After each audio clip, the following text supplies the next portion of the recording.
So let's say what you want to do is you want to go around and then let's say, for example, let Microsoft Edge read out this particular section right here, just like this. So once you want to do that, what you can do is you can go around, click on the three dot button right here, and then you can go around onto more tools. And then over here, you can see that Read Aloud is an option.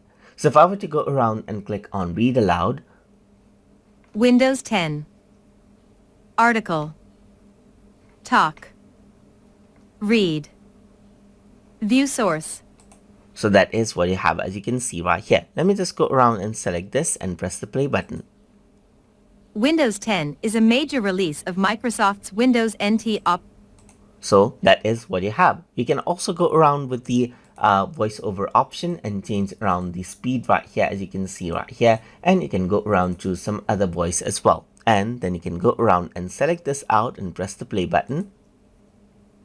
Windows 10 is a major release of Microsoft's Windows.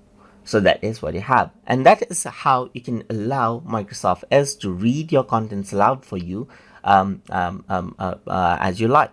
So I hope you guys learned something as always. And as always, please like, comment, share, and subscribe.